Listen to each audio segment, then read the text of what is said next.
Cardinals bullpen was really bad last year, 25th in ERA, 25th in average strikeouts per 9 innings, strikeout walk ratio ranked 22nd, 22nd in win probability added.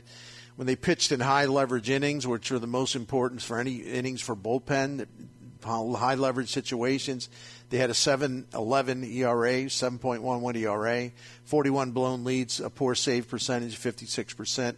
When a starting pitcher departed a game, a Cardinals starting pitcher departed a game with a lead, the bullpen lost 19 times, the fourth highest count in the majors. When St. Louis starters turned in a quality start, 9 of those quality starts actually ended in the team losing because of the bullpen and because of the offense not scoring runs in some cases. So we know that Helsley's good if he's available. You don't know about his durability. Gallego's got a lot to prove. He went way down in strikeout rate, and the hard hit rate against him, it went up so much. It was really kind of startling. In fact, that hard hit against him last year, the hard hit rate was bottom 5% of all Major League relievers. Palante went sideways. Look, you know all that stuff. And we mentioned yesterday, and here's my concern, the front office has been aggressive about collecting relievers from other organizations. Ryan Fernandez in the Rule 5 draft, Seattle AAA reliever Riley O'Brien, Nick Robertson from the Red Sox in the O'Neill trade. There are things to like about all 3 of those bullpen candidates, and we're going to find out more about them in spring training. But to be blunt, the Cardinals need to do a lot more than that. They can't say, well, we like those guys. No. You can't take a chance. You can't ride on inexperienced relievers that have thin resumes. In other words, you can let them earn a job because, listen, you go through a lot of relievers during the year, but this can't be a bankable strategy. So I thought, well, how can I simplify this to not just relegate it to ERA, but to maybe take advantage of something Cyrus basically invented called Stuff Plus. Stuff, as pitcher's he's got good stuff tonight. And really it's a way to use the StatCast stuff to measure movement on pitches, every single kind of pitch he throws. And they come up with a formula where you can grade what kind of stuff he has. 100 is average. Just remember that 100 is average. And all right, so who are some of the top relievers on the market? Aroldis Chapman, his stuff plus is 134. That means he's 34% above average in the quality of his pitches. Yeah, he's going to be 36 next season, and he walks too many people. But he struck out 41% of the batters he faced. He has 4 above-average pitches according to Stuff. Four-seam fastball, sinker, split finger fastball, and slider. That power sinker, he throws at about 100. 77% above league average in terms of how good it is in terms of stuff, right? That's that's a powerhouse reliever there. And some people won't like him because of whatever reason, but he can still bring it. Josh Hader, he had a stuff plus of 112, which means only 12% above average. I was surprised by that. I thought it'd be higher than that because we know he's damn good. And I thought his slider would even have a higher rating than it did, but stuff plus does not take deception into account. It's only about the ball as it travels towards home plate. Like Hader, the way he can hide the ball and he doesn't give the hitters a good look, especially when he throws a slider, they really don't know that it's coming. So it's really tough to grade deception, and I think that's why his grade there doesn't get like perhaps the full extent of how good he is as a pitcher. But at least I noted that. As long as we take note of that, then it's okay. He had a 1.28 ERA last year, 37% strikeout rate for the Padres. Hard hit rate against him was among the lowest in the majors, and they only hit 100 against his slider.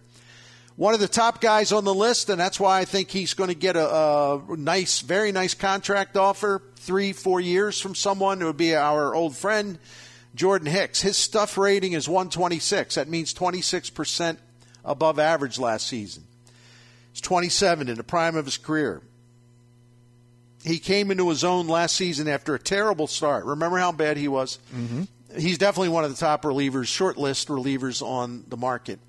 With the Cardinals and Blue Jays, he had a 28.5% strikeout rate. He teamed that with a 59% ground ball rate. And as for stuff plus, he went after hitters last season. 4 of his pitches were above average. Changeup 66% above average, slider 49% above average, fastball, four-seamer 36% above average, and the sinker 16% above average. I mean, come on. That is outstanding. After that horrendous start in his final 58 appearances of the season, including the ones with Toronto, a 2.40 ERA and a 30% strikeout rate. And there's no platoon split stuff because left-handed hitters only batted 225 against him last season. Now, I'm not going to be able to get through all these, and we'll maybe have time to revisit it later. But I told you I like Robert Stevenson. His fastball velocity, 97.1, ranks in the top 10% of all Major League pitchers. He can really spin it, too. You want strikeouts? Yeah.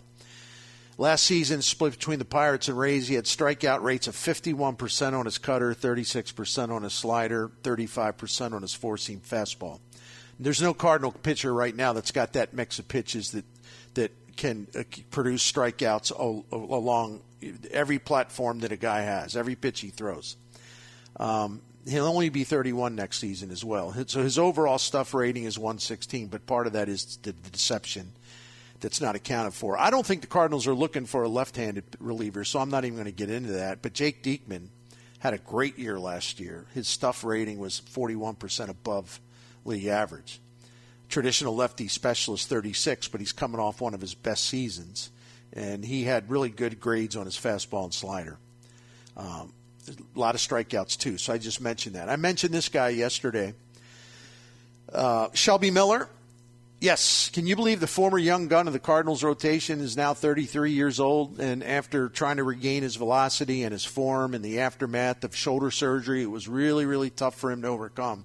Found his niche with the Dodgers last season. Had a 1.71 ERA in 42 innings. Had real life on his fastball, his slider, his split finger fastball. All of those three things were above average in stuff plus. The splitter was his best pitch. He had real good extension on his pitching.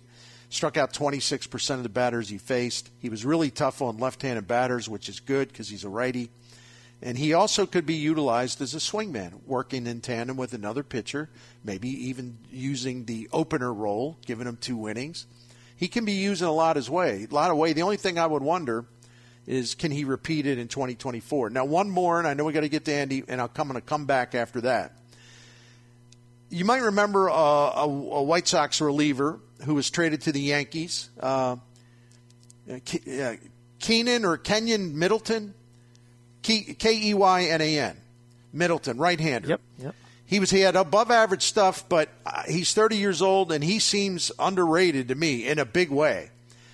All right, let me do this real quick. Last season, he struck out 30% of batters faced, and he had a 68% ground ball rate. Whoa. And last season, when we talk about percentile, like the higher the better the guy is. So last season, Middleton ranked in the 89th percentile or better in chase rate, whiff rate, strikeout rate, hard hit rate, and ground ball rate. Now, I don't know what the heck you'd be looking for in a reliever. He pretty much covers the whole spectrum of things. Now, he went on the IL late in August with shoulder inflammation. It's like, oh, well, there's your answer, Bert. No, he returned before the end of the season. And in 12 games with the Yankees, he had a 1.88 ERA and his whip was under 1. So I'm going to cut it off there. But that's just giving you an idea. I'm trying to warm you up. Some of the people are out there. And I gave you a couple that maybe you hadn't thought of. You know what I'm saying? I don't think Middleton's on anybody's radar, really. I mean, I'm talking about just kind of average people that pay attention, but they don't go into the woods and search for things like I tend to do. You know, we know the guys, the free agent relievers that are out there that have name recognition. Chapman, Hader, Hicks. I don't know. We'll just leave it at that for now. Mm-hmm. And I mentioned this right-handed pitcher, Middleton, was with the White Sox. They traded him to the Yankees, and he's a free agent. And he seems really underrated to me. And you say, okay, well, why is that big fella? Okay, I'll explain. Last season, pitching for the White Sox and the Yankees, he struck out 30% of the batters he faced. That's good. He had a 68% ground ball rate. That's crazy. His ERA was 3.38, 51 appearances. And, if you're anywhere near the 90th percentile or better in these categories, you're doing really, really well. So he was 89th percentile in chase rate, and even better, higher than that, he was in the 90s in whiff rate, strikeout rate, hard hit rate, and ground ball rate. I don't know what else he would have to do to impress you. And he did have some shoulder inflammation in late August, early September, but he did come back to pitch before the end of the season, so it doesn't seem like that's any kind of major thing. In 12 games with the Yankees, Keenan Middleton had a 1.88 ERA and a 0.98 WHIP. So there's a guy that I'm talking about. The name recognition isn't there, really. He's really, really good. By every marker, he looks really, really good. There's the guy that everybody associates with the Cardinals because he grew up, he went to high school in Chatham, Illinois, which is about 5 miles south of Springfield, Illinois. You know me, I got to find out more. It's actually the same high school that graduated retired Major League outfielder Jason Worth. Uh-huh. So I remember when Jason Worth was playing for the Dodgers, it was always, he grew up in Springfield, and there's a lot of Cardinals fans there. He's going to want to play for the Cardinals. Not really. And so I like reading, all the time reading about, he's from Chatham, and that's not that far from St. Louis. Okay. All right. We'll see. But it's not like it's across the river in Belleville or something, okay? Right. You know what I mean? So Phil, is it Matten or Matten? Matten, I think? Matten, yeah. Matten of the Astros. Yep. His stuff last year was rated as average. But you got to take a closer look at where he's been successful and why he's been successful for the Astros. And I think this is an intriguing guy. He's the quintessential middle innings reliever who can calm down a game when he comes in to replace a struggling starter. And believe it or not, Bernie, they need late inning guys. Yeah, they do. But they also could use this so we don't have to look at Palante every other damn game. They need someone who can come in and be trusted and calm a game if a starter's knocked out in the 4th or the 5th or the 6th.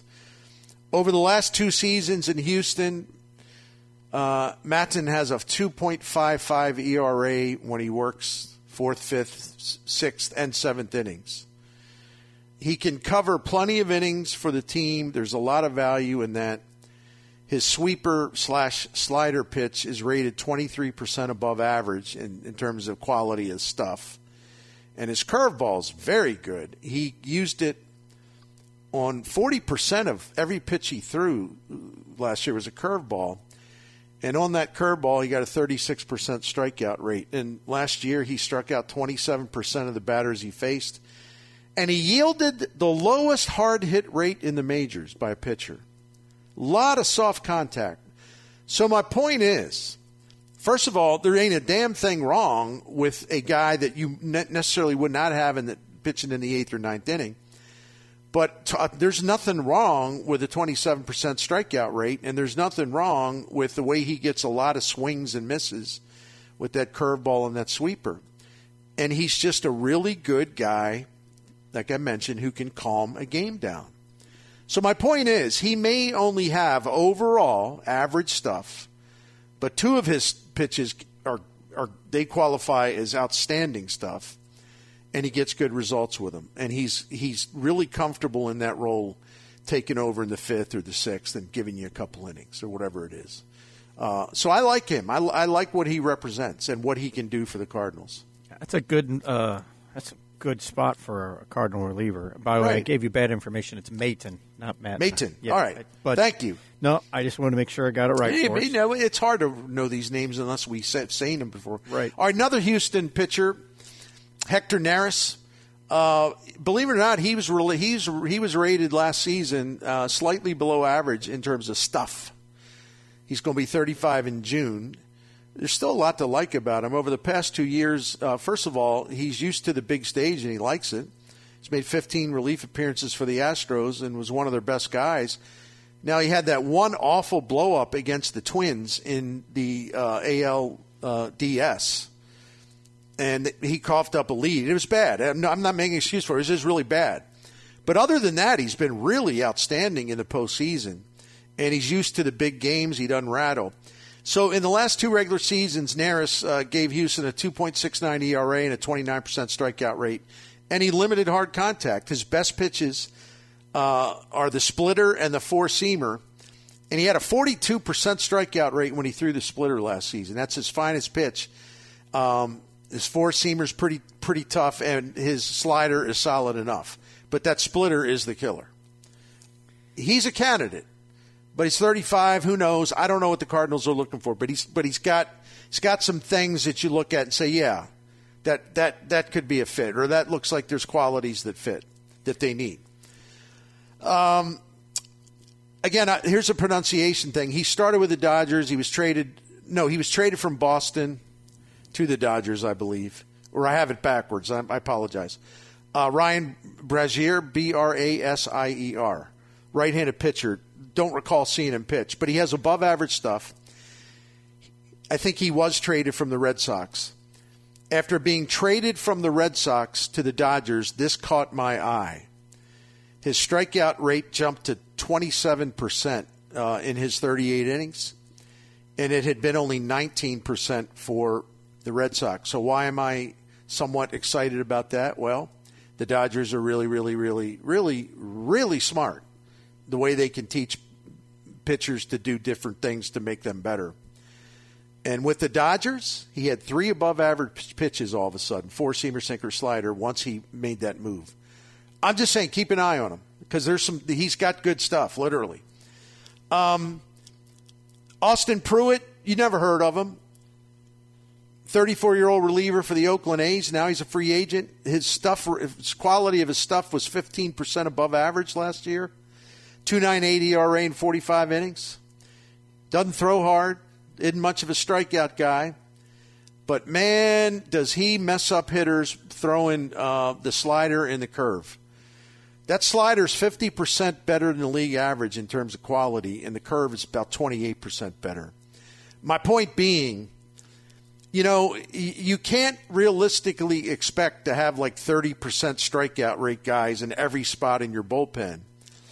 In fact, sometimes it's really good to be able to kind of change styles a little bit. They see a hard thrower next time. It's this kind of guy, Oh, yeah. Because it's really that'll mess up a pitcher, a hitter. So I'm giving you an example of like how you can sort of change styles on the other team. Colin McHugh's got a name, but I tell you what, he had shoulder surgery. I'm not even going to go there. But he's a good pitcher when he's healthy. I'll say it that. But look, man, no one knows. No one knows about when he'll return in 24. He'll be 37 next season. I'm going to mention his name. One reason I'm mentioning his name in case you think or you hear someone say, hey, I know that guy. Now, he's pretty good. Just so you know, he's probably damaged goods, right? Yeah, I would agree with that. The Orioles traded for – I only got a couple more, and I'll be quick. The Orioles traded for a pitcher last year at the deadline. I got him from Oakland, Fujinami from Japan. And it was his first year in Major League Baseball. He's a 29-year-old rookie. And listen, he has a very good stuff. But he didn't get any results last year because he was walking people. He had a 7.18 ERA. His whip was way too high. And the wildness was a real issue. He had one plus pitch, which was the cutter. And it was a really good pitch. Now, my theory is he's got a live arm. I watched him pitch. I mean, his stuff has got great movement. And there is talent there. It's obvious talent. Can anybody harness it? He's got to get better command of that cutter and his other things. And you know what he averages? You know what he averages on his four-seam fastball? 98.4 miles an hour. Mm-hmm. So something is there. Yes. But do the Cardinals have the system in place and the coaches in place that can harness this high velocity, an arm that gets a real good spin rate, throws hard, cutter's good. Is there a way for the Cardinals to take that and say, you know what, we can harness this guy and we'll have something better than anyone would have imagined? He's got that in him. I just don't know if the Cardinals are the team to bring it out, right? I'd like to see him try. I mean, heck, he's a big, tall kid, too. He's 6'6" or 6'5". Yeah. He's kind of an intriguing guy. One more, and this was I call him the wild card candidate. The reliever from Japan, the left-handed reliever from Japan, Yuki Matsui. He had a hell of a career in Japan. Career 2.40 ERA, 236 saves for Tohoku in Japan. The youngest player in the history of the NPB to reach 200 saves in a season. Over the last 3 seasons, the dude's got a 1.42 ERA and a 36.5% strikeout rate. Strikeout rates usually translate well when you go from Japan to the big leagues, so that's not a thing you look at and say, well, that's only in Japan. Those things are usually match up once you get stateside. Now, the Cardinals, it has been reported locally and otherwise, they've had interest in Matsui for quite a while. I have no way to gauge whether they're serious or they're actively, busily involved with him now. In October, a Japanese sports newspaper wrote that the Cardinals, quote, had made an official offer to Matsui. We'll see. Maybe Lars Nootbaar's mother is friends with Matsui's mother. I don't know. If that's the case, then you'll have 98% of the St. Louis media predicting he's going to sign with the Cardinals. Well, they're besties. Lute's mom and Yuki's mom, they're besties. He'll sign a cheap contract to come over here. Yeah, okay. I hope I didn't miss any relevant relievers, but I tried to give you a comprehensive look at the potential candidates, and there are some intriguing names there. And there's some names that would not have been necessarily prominent on your radar. So if you want to read about these guys, I did write it out at scoopswithdannymac.com. That way you can look at the numbers and you don't have to rush through them the way I had to rush through them because of time constraints.